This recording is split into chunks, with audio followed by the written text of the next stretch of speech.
Good morning, students. Today we shall learn about metals, non-metals, chapter 3, class 10 chemistry. So, we use a lot of metals and non-metals in our day-to-day life. Let's look at the samples of a metal and a non-metal.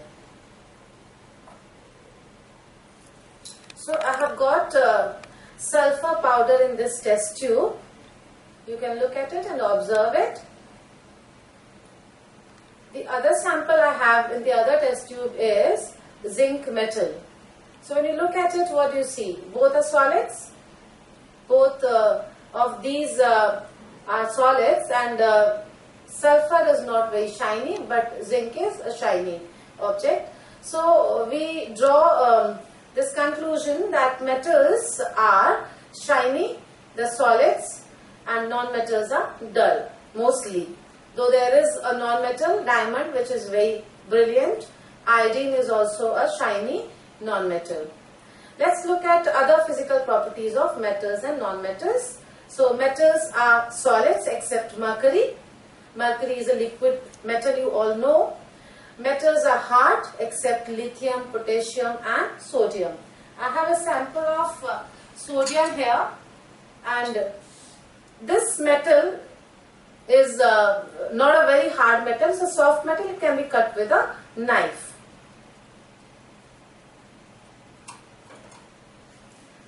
So metals have a metallic luster that I had shown you, that zinc is shiny here.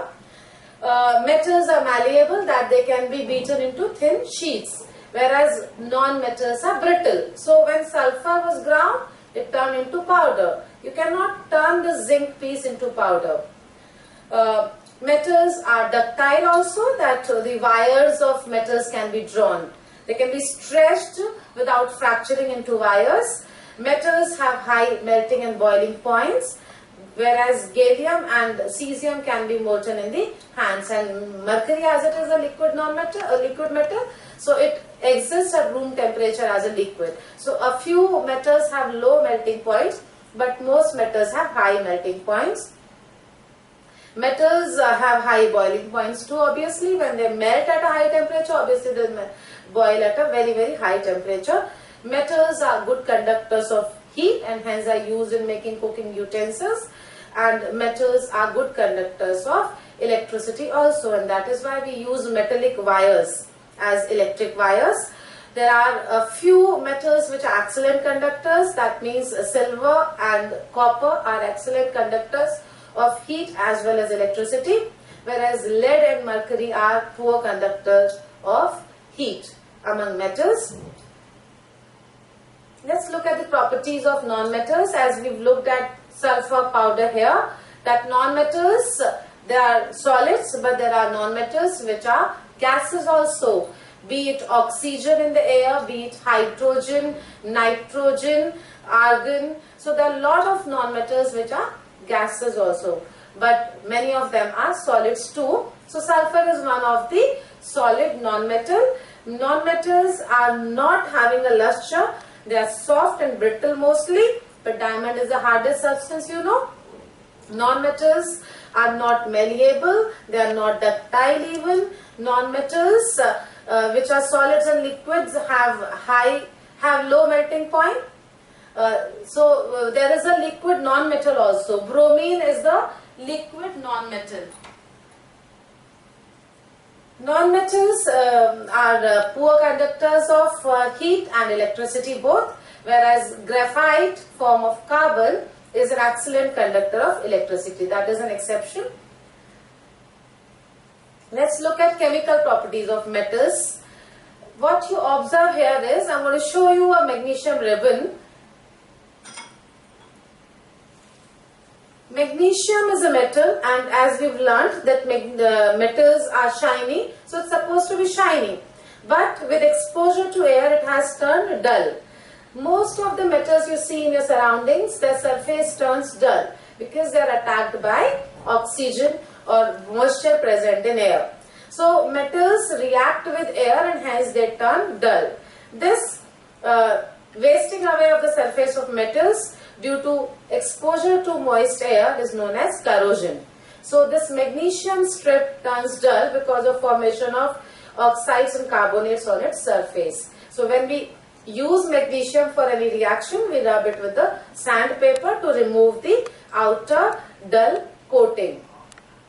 Let's look at how metals react with air.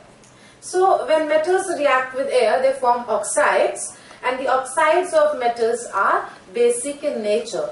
That means if you burn this magnesium ribbon in air, it will produce magnesium oxide, and this magnesium oxide, when dissolved in water, will form magnesium hydroxide.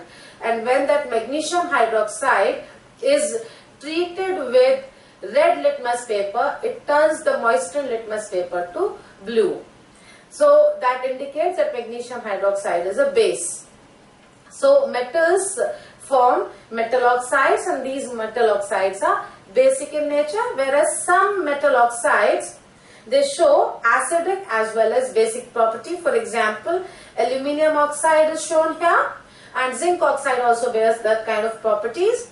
So aluminium oxide, when treated with hydrochloric acid, it produces aluminium chloride and water.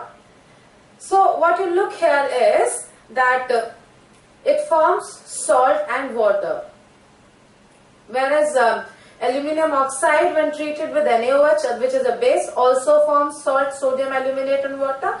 That means aluminium oxide shows basic properties in the first case when it is being treated with hydrochloric acid, and it shows acidic properties when it is treated with sodium hydroxide. So it shows amphoteric nature. Such oxides are termed as amphoteric oxides. Aluminium oxide and zinc oxide are two examples of amphoteric oxides. We can look at the reaction of zinc oxide with an acid and a base. Let's look at these reactions. So when we treat zinc oxide with an acid, we obtain zinc chloride and water. When we treat zinc oxide with a base, again we obtain sodium zincate and water. So what we look at, looking at these reactions, what we conclude is that zinc oxide, when reacts with an acid, acts as a base. So it is basic in nature here, and it forms salt and water. But when zinc oxide is treated with a base, again it forms salt and water, and we infer that here its nature is acidic. So zinc oxide also shows properties of an acid as well as that of a base, hence it is also an amphoteric oxide. The reactivity of metals with oxygen is different. So that means all metals do not react alike with the same vigor with air. So metals like sodium and potassium react vigorously with oxygen and catch fire when kept in open. You can again look at the sample of sodium. You find that sodium is put into a liquid, and this liquid is kerosene oil. So sodium and potassium both are stored under kerosene oil to prevent their reaction with air, because they can react vigorously with oxygen and catch fire, and that may lead to accidents even. If magnesium is heated, you've already looked at the magnesium ribbon. It turns dull due to reaction with the moist air, and when it is heated in air, I'm not performing this experiment, that might lead to an accident. It's not a laboratory area. But when you burn magnesium ribbon over fire, it will catch fire to form magnesium oxide. So it needs to be heated. It does not react spontaneously. When iron is heated, it glows brightly, and you must have seen red hot iron sometimes. If copper is heated, it does not burn but forms a black coating of copper oxide on its surface. Silver and gold do not react with oxygen even at high temperatures, and some metals like magnesium, aluminium, zinc, lead, etc. form an oxide layer over it, and which prevents further oxidation. So magnesium ribbon, though it develops a dull coating, but this dull coating prevents further oxidation of magnesium metal. So such a case, it is called as self-protecting metals. Zinc is a self-protecting metal. Aluminium is a self-protecting metal. Reaction with water. So metals, how do they react with water? Again, I'll come to the sodium piece. Sodium is stored in kerosene to prevent its reaction with air as well as with the moisture. Sodium and potassium will react vigorously, rather violently with water, and they'll catch fire. Let me just show you the reaction of sodium with water.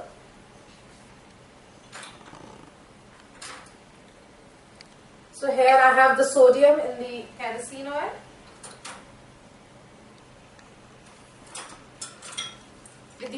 With the help of the deflagrating spoon, I am putting it in the test tube.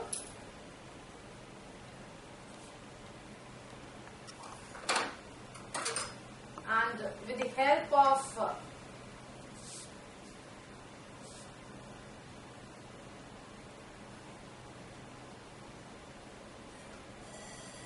so you see a vigorous reaction here, and the test tube ends up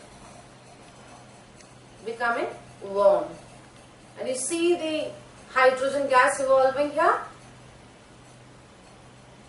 And if it was in a larger amount, it might have caught fire also, because hydrogen is an inflammable gas, and under high temperature it catches fire also. So to prevent the attack of sodium metal by air and moisture, we always store it in kerosene oil, and we reiterate that fact here. So we've seen that sodium metal reacts spontaneously with water, and that would be the case with potassium, because potassium is even more reactive than sodium, and it produces sodium hydroxide and hydrogen. Let's look at the equation again. So sodium reacts with water to produce sodium hydroxide and a gas which is produces hydrogen gas, and along with it heat is also produced. So if the hydrogen produces in larger quantity, along with heat, it might catch fire. So we balance the equation here.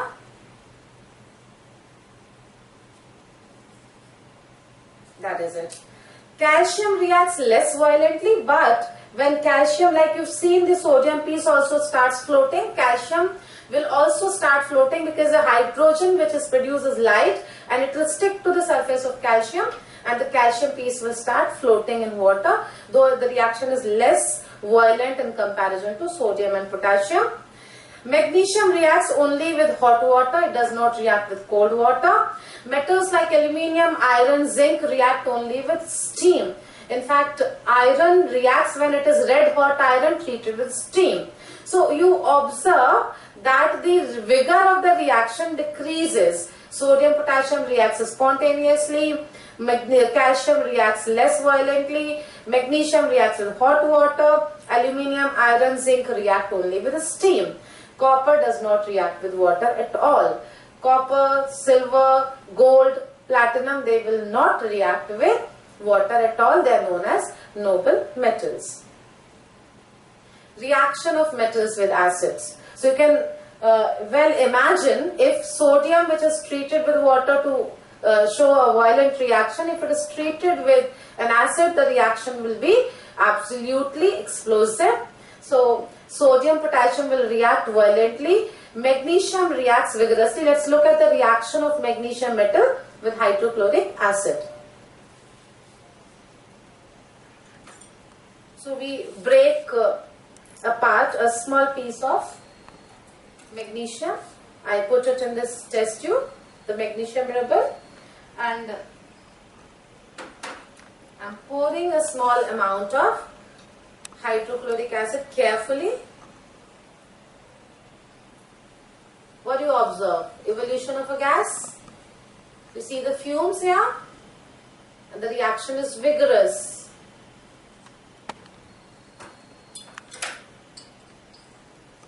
When I touch this test tube, the test tube again gets heated up. So there is evolution of gas, magnesium.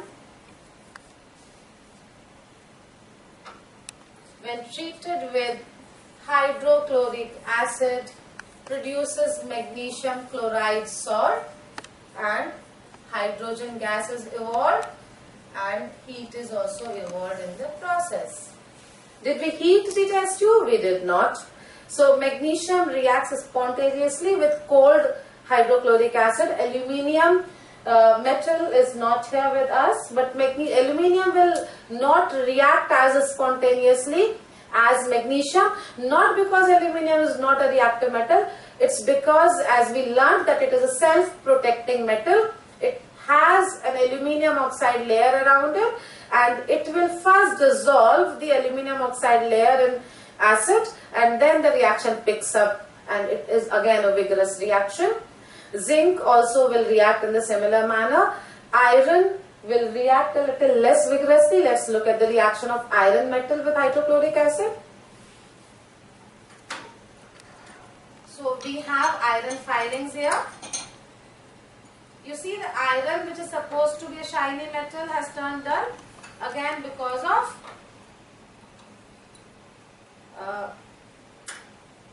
corrosion or rusting. So I'm pouring again hydrochloric acid very carefully into it. You see some bubbles evolving here, but is the reaction as vigorous as was in the case of magnesium? It indeed is not. So iron reacts less vigorously with hydrochloric acid in comparison to magnesium. We'll keep this test tube for some time and we'll touch it afterwards to find whether heat is evolved in this case or not. But certainly the hydrogen bubbles are evolving. So we can draw a conclusion that metals react with acids to produce salts and hydrogen gas. So we're keeping this test tube for some time to observe it later. What do you observe here? That the vigor of the reaction is again changing. Copper, silver, gold will not react with dilute HCl. Hydrogen gas is not evolved when metals react with nitric acid. So we generalize that when metals react with acids, they produce salt and hydrogen gas. But if they are they're treated with nitric acid, instead of hydrogen, we obtain water.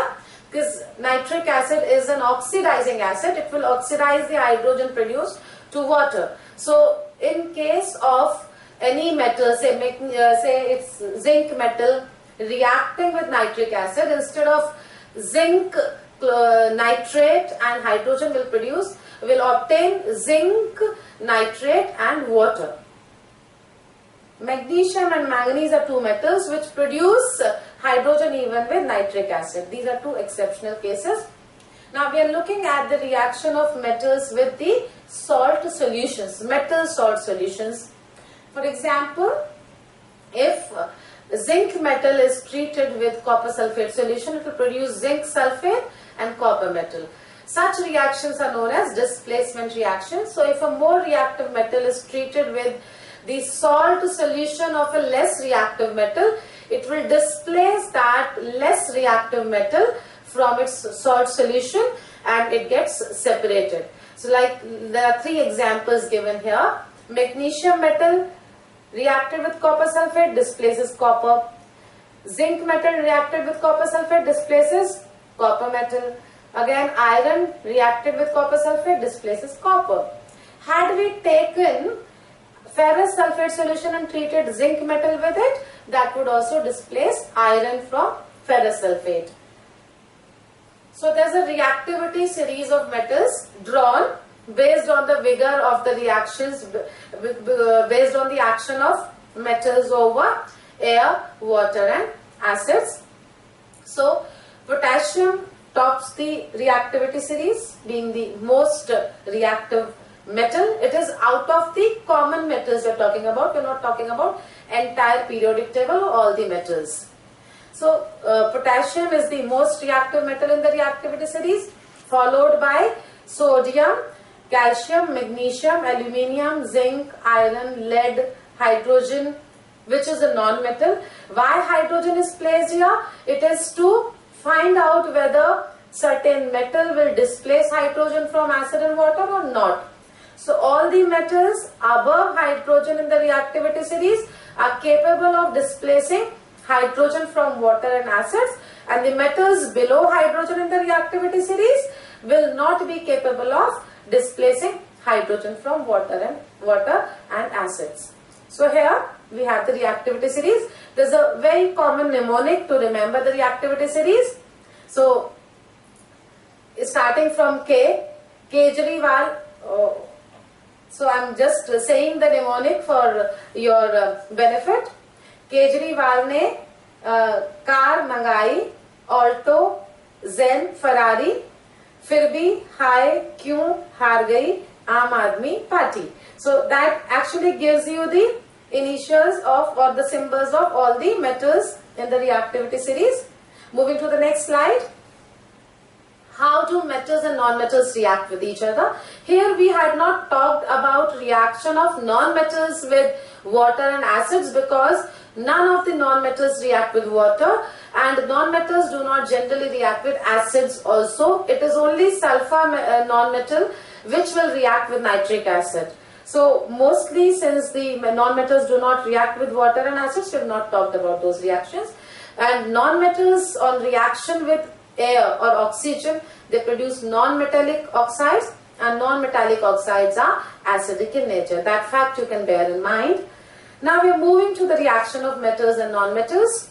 So metals by nature, due to their electronic configuration, they have a probability or they have a tendency to lose electrons. Since they lose electrons and produce positive ions, they are known as electropositive elements. You can look at the examples of these two metals here.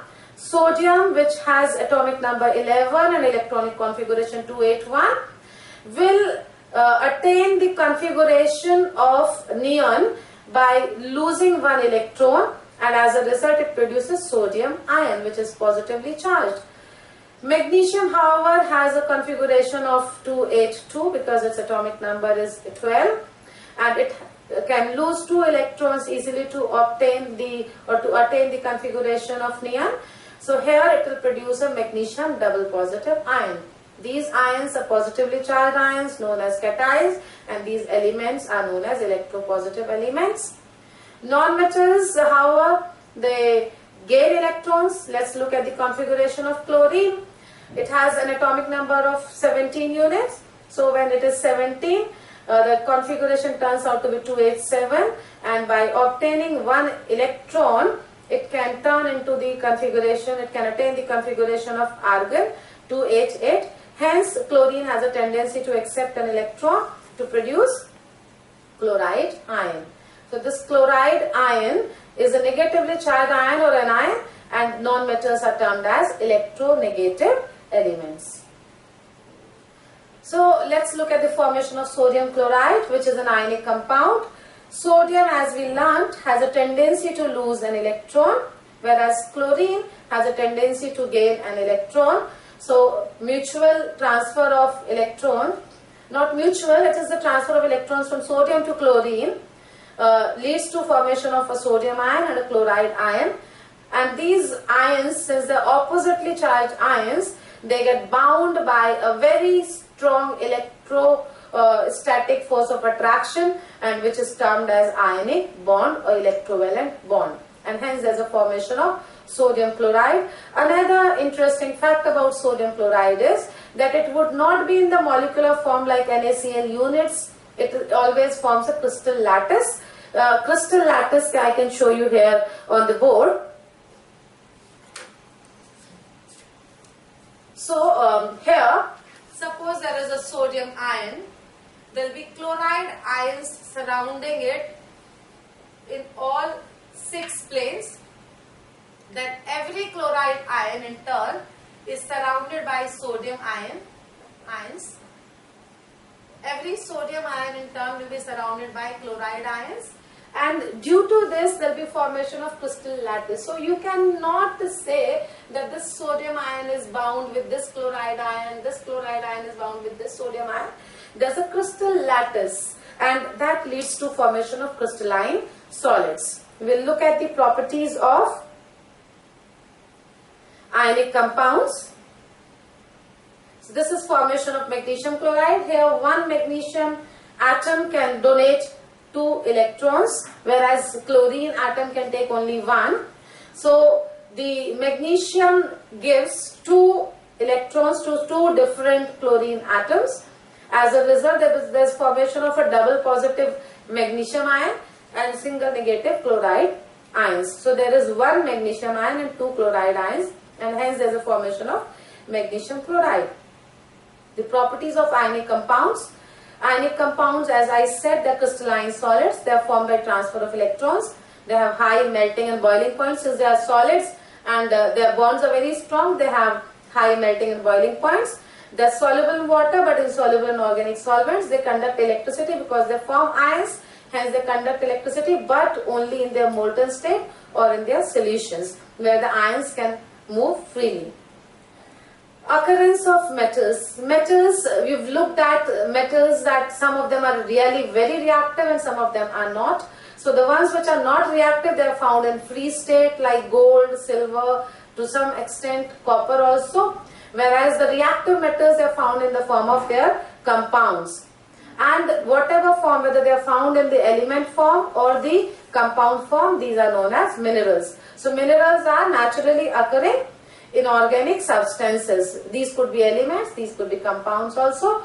Those very minerals from which metals can be extracted are termed as ores, and when the ores are mined from the earth's crust, they generally have earthy impurities, and these impurities are termed as gangue. If a certain ore has high amount of gangue, it is termed as a low grade ore, and if a ore has low amount of gangue, it is termed as a high grade ore. So these steps in the extraction of metals, the extraction of metals from the ores is termed as metallurgy, and metallurgy is defined as the process of obtaining a metal from its ore profitably and conveniently. The first step that comes in the extraction of metal from its ore is concentration. So first the ore is ground or crushed to turn it into powder for the efficient separation of gangue from it. So the first step is concentration of ore, which is applied to convert a low grade ore into high grade ore. That means in this step the impurities are removed. There are different methods of removing the impurities. Then the further steps of metallurgy, they depend upon the reactivity of metal. Here, if a metal is of high reactivity, it just requires to be drawn from its molten ore through electrolysis. Whereas if the metal is of medium reactivity, it could either be a carbonate ore, sulfide ore or oxide. If it was an oxide, great, it would be processed further. But if it was a sulfide or a carbonate, it will be first converted into oxide. So if it was a carbonate ore, it is calcined. Process of calcination, that is heating the ore strongly in the air, in the absence of air is calcination, and heating the ore strongly in the presence or in the sufficient supply of air is known as roasting. So sulfide ores are roasted to convert into oxide, and carbonate ores are calcined to convert into oxides. So we are here to learn about metallurgy. So metals, as we've learnt, that they have varied reactivity, and hence there is a reactivity series. Some metals are not reactive at all, so those metals are known as noble metals. Copper, silver, gold, platinum, these are termed as noble metals, though copper is somewhat reactive and as well as unreactive. So the metals which are less reactive or non-reactive, the noble metals, they are found in their native state, means element state in nature, in the earth's crust, whereas the metals which are reactive, they are found in their compound or combined state. So copper has the benefit of being in the native state as well as combined state. Whenever in the earth's crust these metals, non-metals or the inorganic substances, they are found in the earth's crust. So these naturally occurring inorganic substances found in earth's crust are termed as minerals. Minerals could be elements, minerals could be compounds also. If these are compounds, they are mostly due to the attack or action of air on the metals. So either they are found in their oxide state in nature, or in the carbonate state or sulfide states, or in the seawater the metals are found in their halide forms. Like sodium chloride is a halide, magnesium bromide, magnesium chloride, the fluorides, these are all halides. Now we are looking at how do we extract a metal from its mineral. So those minerals from which metals can be extracted profitably and efficiently are termed as ores. So all ores are minerals, but all minerals are not necessarily ores. When the metals are mined, the ores are mined from the earth's crust, they are generally containing earthy impurities of silica, clay particles, sand particles, rock particles, and these are the impurities are termed as gangue. If a certain ore has high quantities of gangue, it is termed as a low grade ore. If the ore has low quantity of gangue, then it is termed as high grade ore. So in the process of extraction of metals, the first importance is of removing these impurities. So let's look at the steps of extraction, and this process of extracting a metal from its ore profitably, efficiently is termed as metallurgy. So metallurgy is defined as the process of obtaining a metal from its ore efficiently and profitably. Extraction of metal takes place in certain steps. The metallurgy has certain steps. So first step always is that you grind the ore to have it in the powdered form so that the impurities can be efficiently removed. So this crushed or ground ore is concentrated, or this step is known as enrichment of ore, which particularly is a process of converting a low grade ore into a high grade ore by removing the impurities. There are different methods used to separate impurities. If it is a sulfide ore without the impurities, then you use froth flotation process. If it's an oxide ore or a carbonate ore with high density, and obviously there are the impurities. So in comparison to other impurities, the density of the ore is higher. Then we use hydraulic washing as the method of enrichment or concentration. If it is a non-magnetic ore with if it is a magnetic ore with other impurities, that is non-magnetic impurities, magnetic separation is applied. And in case of ores like alumina or bauxite ore of aluminium, we apply the process of chemical separation for concentration. There are different methods applicable for different kinds of ores. So concentration of ore is particularly removal of impurities. After the concentration of ore, the other different steps depend upon the reactivity of metal. If it's a high reactivity metal, then it is simply obtained by electrolysis of the molten ore, and that happens in the case of bauxite ore of aluminium. Aluminium is a high reactivity metal, so you, after carrying it through the process of chemical separation, that's for concentration, it is obtained in the form of alumina, and that is aluminium oxide. So this molten aluminium oxide is electrolyzed to obtain metal on the cathode. Whereas if it is a metal of medium reactivity, there are probabilities of it being in the form of an oxide, carbonate or sulfide. If it's an oxide, then it would be directly processed further, and if it is a carbonate or a sulfide, it needs to be converted into oxide, because it's easier or it is more profitable and efficient to obtain a metal from its oxide instead of from sulfide or carbonate. So first the carbonate and the sulfide are converted to oxides. So how do we convert the carbonate into oxide? So this is done by heating the carbonate ore in absence of air or in sufficient air, and this process is called as calcination, and as a result of calcination you obtain the oxide from the carbonate. Let us look at an example. So suppose you had zinc carbonate When it is heated strongly in the absence of air, you obtain zinc oxide and carbon dioxide is produced. Then if it was a sulfide ore, then it would be, let us look at the FeS, is to be heated strongly in the presence of air and you obtain iron oxide and sulfur dioxide.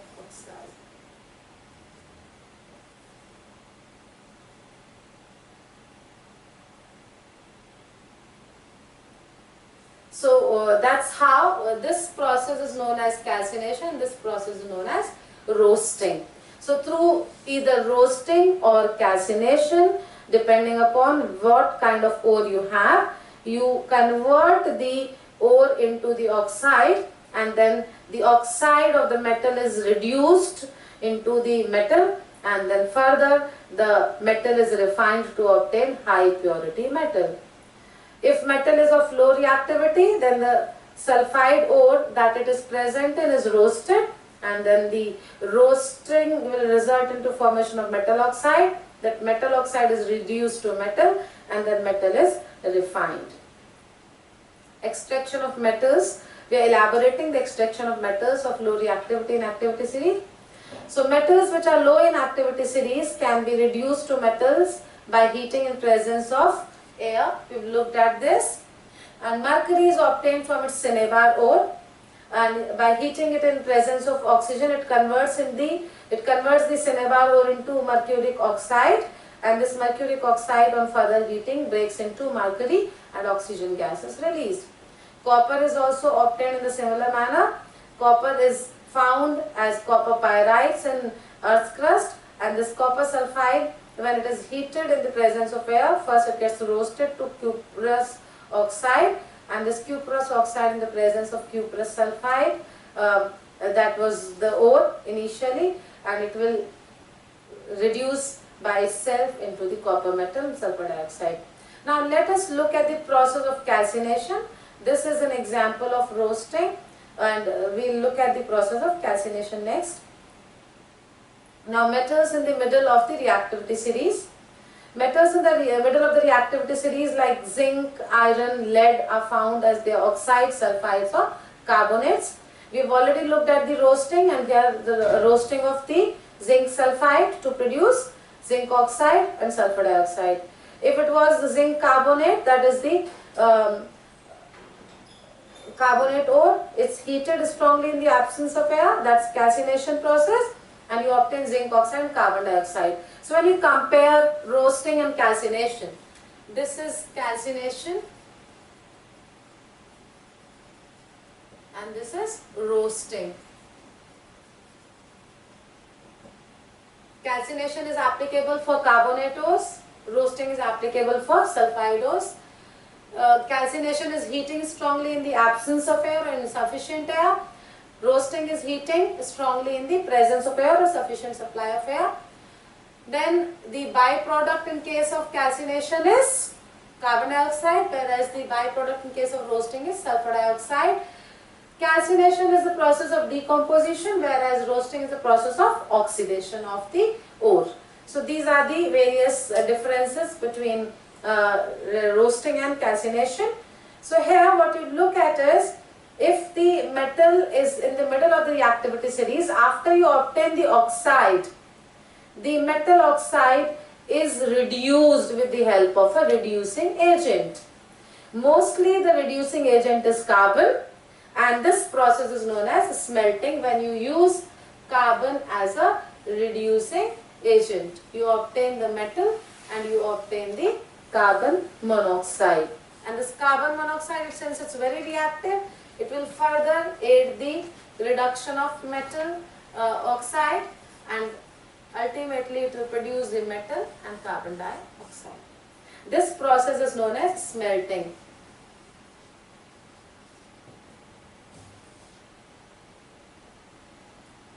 Sometimes in order to reduce the metal, reactive metals like aluminium are also used. So you look at this example where manganese dioxide is being reduced with the help of aluminium metal, So it produces manganese metal and aluminum oxide is formed and a lot of heat is released. And this reaction, since a lot of heat is released in the process, are known as thermit reactions. So to join the broken railway tracks, we use the reaction of iron oxide with aluminium. So if the ferric oxide is reduced with the help of aluminium, you obtain the molten iron metal and you obtain the aluminium oxide and heat is released. This heat is actually leading to melting of this metal, and this molten metal can be used to join the broken railway tracks. This picture shows you how thermit reaction is used to join the broken railway tracks, where you cannot perform welding through the electric process. Here this thermit process is very successful. So as a result of the 3 steps of metallurgy that we have looked at, the concentration, that is enrichment, roasting or calcination if that was required, and reduction, ultimately you obtain the metal in the form of extracted metal from ore, and this metal is not very pure. It is still has probability of having impurities present in it. So in order to remove those impurities, further refining of metal is required. There are various methods applied for refining, but one of the most common and most effective method is electrolytic refining method. Here in this slide, we are looking at the electrolytic reduction if the metal was a high reactivity metal. So for the low reactivity metal, heat alone was applicable, that within the process of roasting or calcination, the oxide also gets reduced to the metal.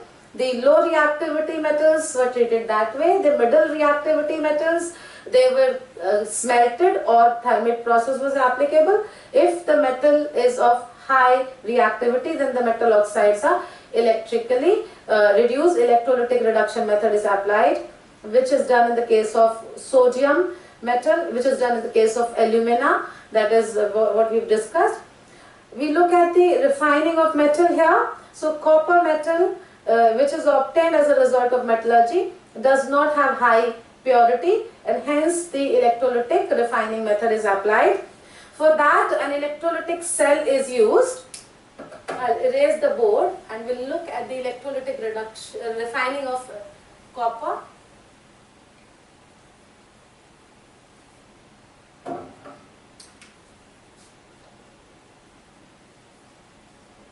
Electrolytic refining of copper. For every electrolytic process, you need an electrolytic cell, and you need 2 electrodes and an electrolyte.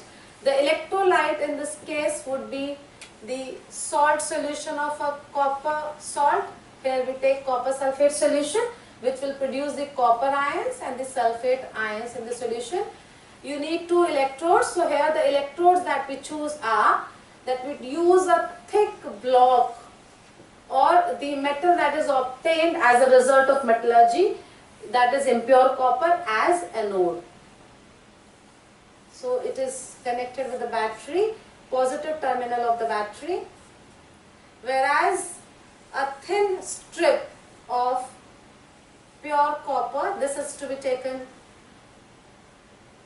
as a resource here. So a thin strip of copper metal is used as cathode, which is the negative electrode. Be very careful about the terminals of the cell or the battery. So what happens here, due to the electric current supply, the cathode will attain a negative charge and will attract the positively charged copper ions. So let's look at what reaction happens at cathode. The copper ions reach here, obtain electrons from the outer circuit and will turn into copper metal, and this copper metal deposits over the electrode. What happens at anode is the copper metal from the anode will lose electrons and will turn into copper ions. These copper ions from the anode will migrate to the solution, and from the solution they will migrate to the cathode, and this process continues till the entire copper metal is transferred from the anode to the cathode. As a result, the impurities which were present in this block will fall down and they'll collect here as anode mud. And surprisingly, interestingly, this anode mud contains traces of gold and silver also. So this is a process of oxidation at anode, since loss of electrons, and process of reduction at cathode, since there's gain of electrons. So in this process we obtain copper metal of 99.98 purity. So we look at the next topic of the chapter, corrosion. Corrosion we have discussed earlier also. When the metals are attacked by moist air, there would be formation of oxides, carbonates, sulfides on the surface of metals, and the metal appears dull. Sometimes, as in the case of iron, this oxidation of metal surface leads to a wastage of metal from the surface. Rusting of iron becomes a threat to a nation's economy even, because the iron is attacked by moist air and it rusts. The rust formed here is a flaky reddish brown layer which would shed off and allows the further attack of metal by the moist air, and the process continues till the iron object becomes weak and it rather fractures and it breaks also. That leads to falling of buildings, bridges, etc. So we need alloys of high grade in order to build constructions and make buildings or bridges, etc. Let's look at how the rusting takes place. What all factors are important in rusting? So here 3 boiling tubes are taken, which are tagged as 1, 2 and 3. In the first one, there is anhydrous calcium chloride kept, and an iron nail is put into it, and the boiling tube is corked. In the second case, boiled distilled water is taken, and iron nail is dipped in this one also, and here the drop of oil is put on the surface of the water, and again the boiling tube is corked so that no air can enter from outside. So then the third case, there is some water taken and iron nail is dipped, and this boiling tube is also corked. When this setup is stored for 2-3 days, what we observe in the first case, rusting does not take place. What conclusion can we draw from here is that there was air but there was no moisture or no water here, so rusting did not take place in the absence of moisture. In the second case, there was water but there was no air, and rusting does not take place in the second case also. That leads to the conclusion that rusting requires air also. In the third case, there is availability of both air and water, and this iron nail rust. So this activity leads to the conclusion that rusting requires both air and water. So how do we prevent corrosion? To prevent corrosion, we apply oil or grease. In case of your bicycle chains, the grease. The machines, the sewing machines, they are lubricated by using machine oil to prevent wear and tear. Painting of window frames and all happens because the paint will prevent contact of metal with the air, and that also prevents rusting or corrosion of metal. Galvanization, which is the process of dipping the cleansed iron objects into molten zinc, and hence it develops a layer of zinc. Zinc in presence of iron will form an electrochemical cell. So if the zinc surface or zinc coating gets scratched at some point, even then in the presence of moist air it will form an electrochemical cell, and it will not let the iron rust as long as the zinc coating is available around it. Tinning is another method of preventing corrosion, particularly rusting. We have electroplating and then alloying. Let's look at the composition of a few alloys here. Steel is an alloy of iron carbon. Stainless steel, however, is an alloy containing iron carbon, but in addition it contains cobalt and nickel also. Brass is an alloy of copper with zinc. Bronze is an alloy of copper with tin. So solder is an alloy of lead and tin. These alloys have unique properties, and their properties, physical properties, are different from that of the metals they are made from. And we conclude the lesson here. Thank you so much.